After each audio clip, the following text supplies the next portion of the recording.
Good afternoon on this MLB trade deadline. I'm James Knox, and welcome to a special edition of Turning 2. This is not how this was supposed to start. Of course, I apologize if the picture's a little grainy. I had to go back to the older laptop. We had some technical difficulties right as we were getting ready to go on. And, of course, right as we go ready to go on, the latest trade that is taking place is at the moment, it does appear that the Guardians are finalizing a deal with the San Francisco Giants to acquire right-handed pitcher Alex Cobb. Cobb hasn't pitched yet this season, but is close to returning from shoulder and hip injuries. So the Guardians looking to boost their rotation a little bit with the acquisition of right-handed pitcher Alex Cobb from San Francisco. Not sure what the Giants are getting back yet. The Astros have acquired left-handed pitcher Caleb Ferguson from the Yankees. This is from @Chandler_Rome on X. Trying to keep up with all this stuff as we go on throughout the day here. It's been kind of crazy. Obviously, last night the Cardinals were busy, and they acquired Eric Fetty and Tommy Pham from the White Sox for ultimately Tommy Edman, who went to the Dodgers in the three-way deal. We'll get all to that in just a second. The Diamondbacks have acquired Josh Bell from the Marlins. The Yankees have acquired Mark Leiter from the Cubs. Orioles, too, acquired Trevor Rogers from the Marlins. The Red Sox have acquired Lucas Sims. Marlins, let's see. Okay, that was the Trevor Rogers news. Garrett Crochet, they expect him to be moved. Luis Robert, not so much. The Astros have acquired Yusei Kikuchi today. The Braves acquired Jorge Soler late last night. The Brewers did acquire Frankie Montas yesterday from the Reds. The Pirates have acquired Jalek Beeks from the Rockies. They've also made a couple more moves today. And the Dodgers are trying to acquire every middle infielder or every person that can play middle infield because they acquired Ahmed Rosario on top of the Tommy Edman deal last night. The Guardians acquired Lane Thomas from the Nationals. The Mariners acquired Justin Turner from the Blue Jays, who are just selling the farm at this point in time. And, of course, that goes back to the Fetty, the Fetty Pham, Dodgers, White Sox, and Cardinals trade. It's been nuts. The Reds also acquired Ty France from the Marlins yesterday. He was DFA'd earlier this week. So this is kind of crazy. I mean, this has been one of those trade deadlines where literally it seems that every team that is in contention is doing something. Let's see, the Angels are acquiring right-handed pitcher Mike Baumann from the Giants. That's reports from Robert Murray of Fansided. The righty was designated for assignment by the Giants a few days ago. It's unclear what the club is receiving in return. The Angels have an open 40-man spots and won't need to make a corresponding move. He's 28, spent his entire professional career with the Orioles prior to 2024, but has spent the year bouncing around the league. Obviously the Angels and the Phillies did work yesterday. The Angels they traded away Carlos Estevez, and they're actually also apparently interested in Dylan Carlson. The Nationals are interested in DC as well as among some other teams that are not named. And I'm not sure the Angels are done. Obviously, they've got Tyler Anderson, Griffin Canning, who are each controlled through 2025 and could be moved today. Guys like Matt Moore and Hunter Strickland are impending free agents, so they would be rentals. Bowman will finish this year with over 2 years of service time, meaning he can be retained for 4 further seasons if he continues to hang on to a roster spot. So there's that right now. Let's see. This is the Diamondbacks and the Josh Bell move from the Marlins. This was as per Craig Mish of the Miami Herald. Miami placed Bell on waivers 2 days ago, and Mish reports that Arizona will send cash to the Marlins to cover some of the roughly $5.9 million still owed to Bell for the remainder of this season. Nick Picoro of the Arizona Republic writes that D-backs will cover $2.25 million of Bell's remaining salary. It seemed like kind of an instant reaction. Christian Walker left the Diamondbacks game last night. It looks like he has a left oblique tightness, could end up being some time on the IL for him. So now they have Josh Bell as kind of a backup plan. Bell has now been traded at the deadline in each of the last 3 seasons. The first baseman was dealt along with Juan Soto as part of the blockbuster swap between the Nationals and Padres 2 years ago. And in 2023, Bell was sent from the Guardians to the Marlins for Khalil Wilson and Gene Segura. So Bell's another one of those players that has bounced around the league. Obviously, Arizona really got into the trade waters last week when they acquired A.J. Puck from the Marlins in a separate swap. The Snakes were primarily known to be looking for pitching help even after Puck was acquired. They do have some guys that are coming back off the IL, though, and are starting to get healthy, which is bad news for the Cardinals in the wild card race going on. Miami also, they traded away Jazz Chisholm Jr. as part of their deadline sell-off. Not to mention, you had the Luis Orai trade earlier, in their rebuild, if that's what you want to call it. Jazz Chisholm will go to, he went to the Yankees, actually hit his first home run in the Yankee uniform last night. See what else we've got here. The Yankees acquired Mark Leiter Jr. In return, the Cubs will receive infielder Ben Cowles and right-hander Jack Neely. The Yankees had an open 40-man spot, but that roster is full now while the Cubs dropped to 38. Leiter, who's now 33, doesn't seem like he's been in the league that long, has been great for the Cubs over the past few years after a late bloomer trajectory. He's obviously the son of Mark Leiter and Major League pitcher Al Leiter. The younger Mark made it to the big leagues by 2017, but didn't impress in his first tastes of the show. See what else we've got here, and then we'll kind of start to settle down a little bit and get into what's going on at the present moment. This was from earlier as well. The Orioles acquired southpaw starting pitcher Trevor Rogers from the Marlins. According to Ken Rosenthal of The Athletic, the Marlins received second baseman outfielder Connor Norby in the deal, and Miami also gets outfielder Kyle Stowers, according to MLB's Mark Feinsand. Rogers makes the Orioles' second recent rotation addition as they acquired Zach Eflin from the Rays 4 days ago. So they are looking to bolster their rotation as well. Having lost Kyle Bradish, John Means, and Tyler Wells to Tommy John surgery, the first-place Orioles have a rotation of Corbin Burns, Grayson Rodriguez, now Zach Eflin, and Dean Kramer. And, of course, now you throw Rogers into that mix as well. The Orioles have also been connected to Garrett Crochet and Blake Snell and could theoretically add one of them in the next 3+ hours, but are likely done with their rotation at this point. All right. Let's see here. We've got more deals that are beginning to roll in here. Trying to keep up with everything going on Major League Baseball this afternoon. We will get to the Eric Fetty and the Tommy Pham trade, and Pham looks to be with the Cardinals tonight, and it appears that Fetty will make a start against the Cubs this weekend. Let's see if we've got any questions here, anything else showing up. As of right now, no. Fantastic. If you are watching and want to drop in a comment, that's fantastic. Go for it.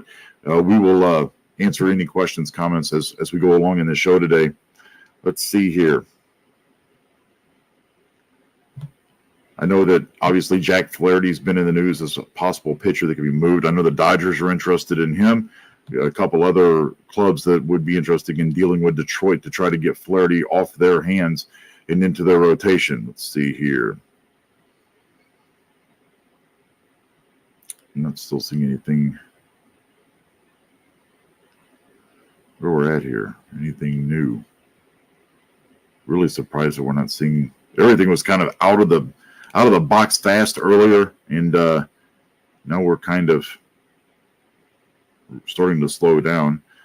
Okay, so the Guardians, the acquisition of right-hander Alex Cobb from the Giants is legit now, and it is a done deal.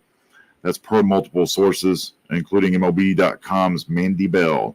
So that one is official as we go throughout the rest of the trade deadline here, or at least the 2 o'clock hour.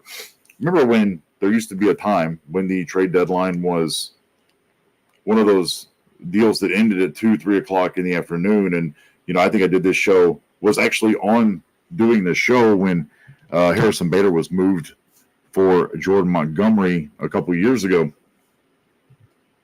And that one kind of came out right at the very deadline of at 3 o'clock Central at the time. But, of course, that's been pushed back to 6 Eastern, 5 Central on this Tuesday, the 30th of July. The Cardinals, they are in action against the Texas Rangers again tonight.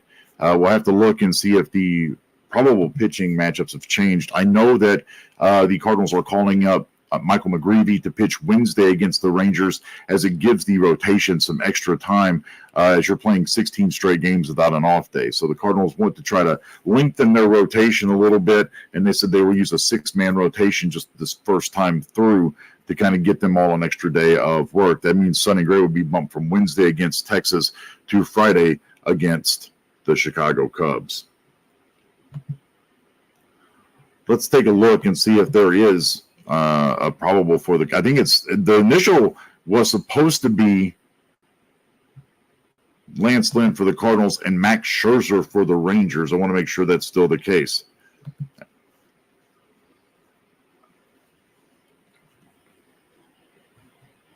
I would think with them calling up McGreevy to pitch tomorrow, Lynn would stay on his scheduled time tonight.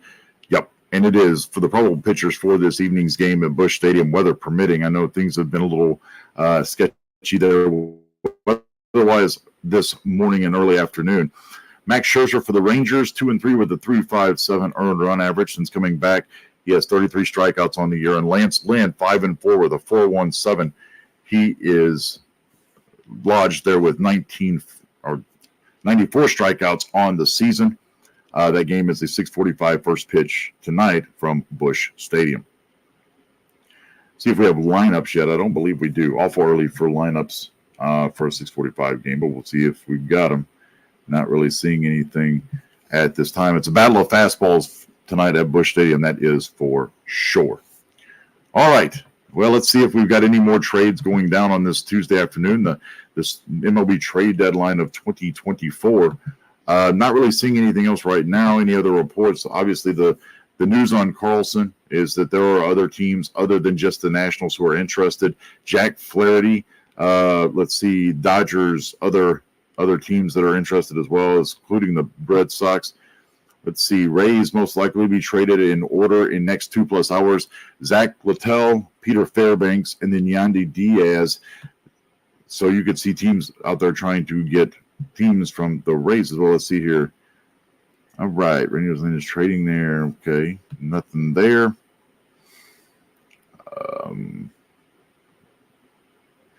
Let's see. The Guardians have traded for Alex Cobb in exchange for minor leaguer Jacob Bresnahan and player to be named later, according to a source. Let's see. Nothing new at the time. So let's go back to the Eric Fedde acquisition last night, along with getting Tommy Pham. The Cardinals sorely needed a right-handed bat that could hit left-handed pitching. Tommy Pham has excelled against lefties this year. Eric Fedde really went over to the KBO, kind of learned the sweeper, how to throw, not really how to throw, but more so how to pitch, how to set hitters up, sequencing and whatnot, has really come back and been extremely effective for the White Sox club that only has 27 wins this year.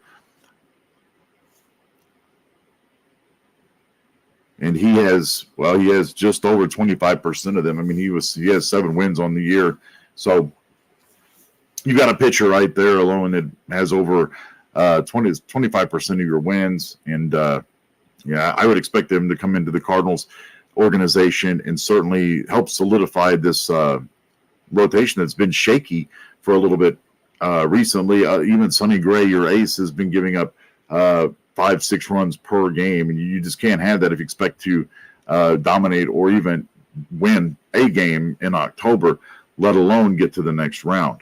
So I think bringing Eric Fedde in will certainly help solidify that. I would slot him in as the number 2 behind Sonny Gray in your rotation, and then Kyle Gibson 3, and then Lynn and Palante are kind of interchangeable 4 and 5. I wonder which one will go to the bullpen. I would imagine Palante, since Lance Lynn is that kind of tested starting pitcher.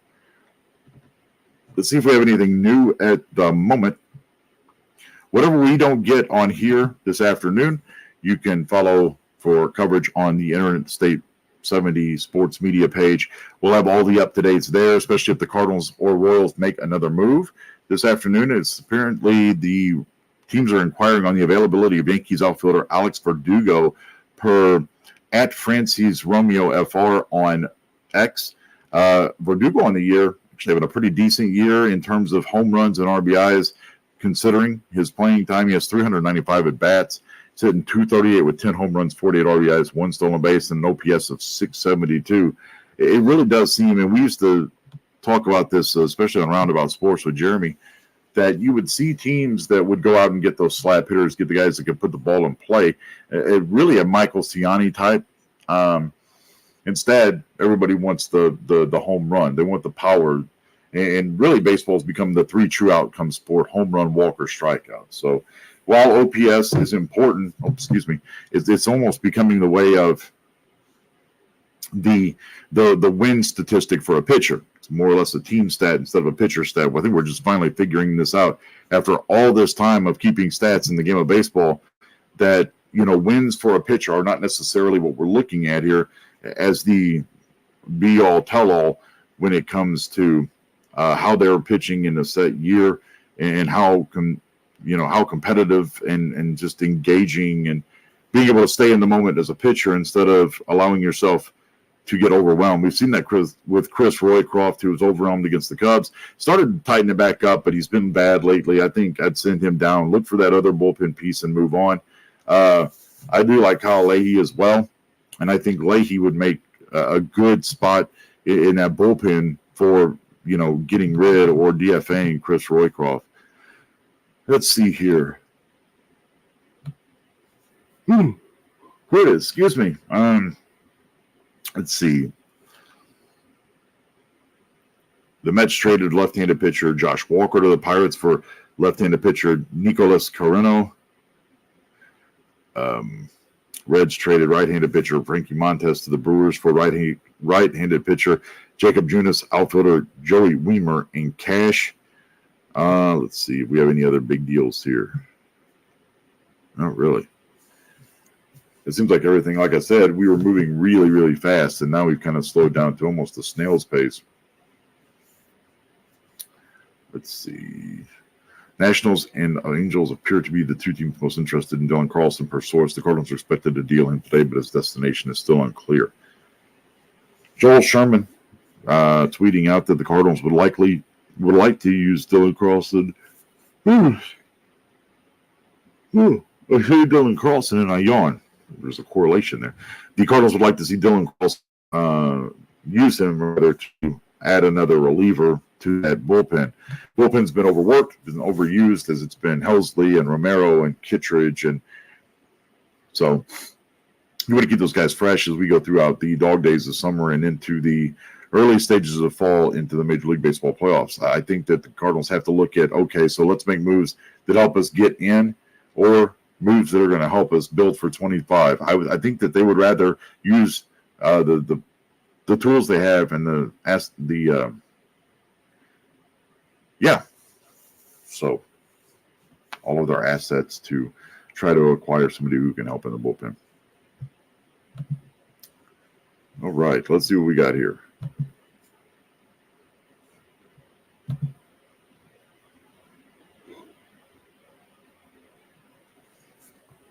It's a good point there by Will Carroll at Injury Expert on X. Your annual reminder that players in the IL can be traded. You saw that when the Cardinals sent Tommy Edman to the Dodgers. Edman yet to play in a game for the Cardinals this season, but yet, was used as currency to help them get Eric Fetty and Tommy Pham. I think a lot of people felt a week ago from now, that that's not a trade that would have been made or could have been made, that you're going to have to give up much more than that for Eric Fetty. And if you wanted to throw a position player on the side, the same thing with him, but that's not the case. So that's kind of what we're looking at here. All right. Well, nothing else going on at this time. Like I said, stay tuned to Interstate 70 Sports Media and on Facebook. Follow us also on Twitter. All of our shows are on YouTube and on Spotify, wherever you get your podcasts. And, of course, join us for Turnin 2. The initial edition of that will be Thursday, August 22nd. That will follow the Roundabout Sports episode of 100. You named it. Finally, the triple digits in that show. And that will be Wednesday, August 21st at 7. We've got some great host lineup, or great guests right there lined up for that. And then the last show of the month, August 28th, we have 2011 World Series champion, Pan Am League champion, and now helping kids with their swings and their mechanics in his own academy in Pensacola. The one and only Adrian Chambers will join us on August 28th to discuss baseball now, his life in baseball, the 2011 World Series, and certainly what he had moved on to after his experience there. So, but the Turnin 2 podcast is brought to you by Interstate 70 Sports Media, where our passion is our profession. And it is July 30th. It is 2:25, and I have nothing coming across my screen in the matter of trades. A lot of trades have been made in the last 3 days. Really, the whole aspect of getting it going was last week when you had a couple of players moved, and I think everybody expected it. Goodness, I get enough oxygen apparently, or enough sleep. But that's kind of what we're looking at now. It is 2:30, and we will leave you here. But again, check us out on Interstate Sports Media. That's where you'll find all of the trade deadline updates going forward today. And check out Jeremy tomorrow night on Roundabout Sports. I am off Roundabout Sports for a little bit, but when we return, we'll be back and better than ever. It is 2:30 on the trade deadline day.